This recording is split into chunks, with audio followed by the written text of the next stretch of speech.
you know that sine alpha minus beta is equal to sine alpha cos beta minus cos alpha sine beta. So this is an equation in trigonometry. Now let us use cross product to prove this formula. OA vector is A cap. It's a unit vector. It is making an angle alpha with the x-axis.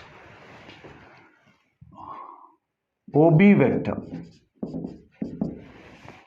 is B cap. It's also a unit vector. Its magnitude is 1. It makes an angle beta with the x-axis. So in this triangle, cos alpha is OL by OA. So OL can be written as OA cos alpha. Modulus of OL is OL. OA modulus of OA. But it is a unit vector. So its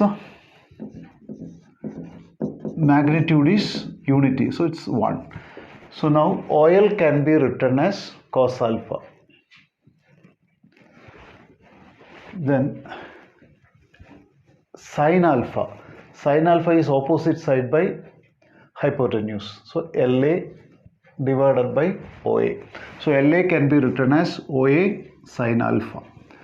But magnitude of OA vector is 1. So LA can be written as sine alpha because this is 1. So magnitude of LA vector is LA. Then magnitude of OA vector is 1. So LA is sine alpha. So now using triangle law of vector addition, we can write A cap is equal to OL vector plus LA vector. A cap is OL vector plus LA vector. OL vector can be written as cos alpha I cap because OL is cos alpha. Then since it is along the x-axis, we can write I cap because I cap is the unit vector along the x-axis. Then LA vector. Magnitude of LA vector is LA, that is sine alpha. Then since it's along the y-axis, we can write J cap. Similarly, we can write B cap, that is OB vector, that is equal to OM vector plus MB vector. Then OM can be written as cos beta. And since it's along the x-axis, I cap plus sine beta because MB vector. Magnitude is cos sine beta J cap. Now, from definition of the cross product, we can get to B cap cross A cap. Magnitude of B cap into magnitude of A cap. Then sine angle between B cap and A cap. This is B cap, this is A cap. So angle between them is alpha minus beta. We are writing B cap cross A cap. So B cross A cap. It is directed along the positive z-axis. So unit vector along the positive z-axis is K cap. So we are getting B cap cross A cap.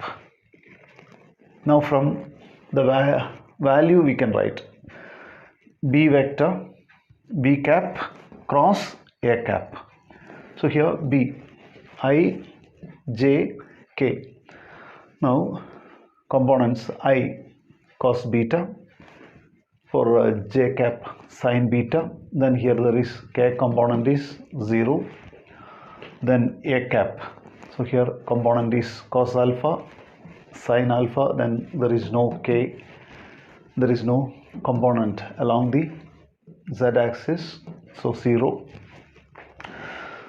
Now let us expand this when you take I, delete that row and that column, then sine beta into 0 0, sine alpha into 0, so that term won't be there. Similarly, j won't, when you take j, delete that column and that row, so sine beta into 0 0, cos beta into 0 0, cos alpha into 0 0, so it will not be there. Then k, when you take a k, delete that row and that column, sine alpha cos beta minus cos alpha sine beta k cap. Now compare these two equations. So left hand sides are same, so right hand side should be same. So here k cap, here k cap, that means sine alpha minus beta, sine alpha minus beta is sine alpha cos beta minus cos alpha sine beta. Thank you for watching.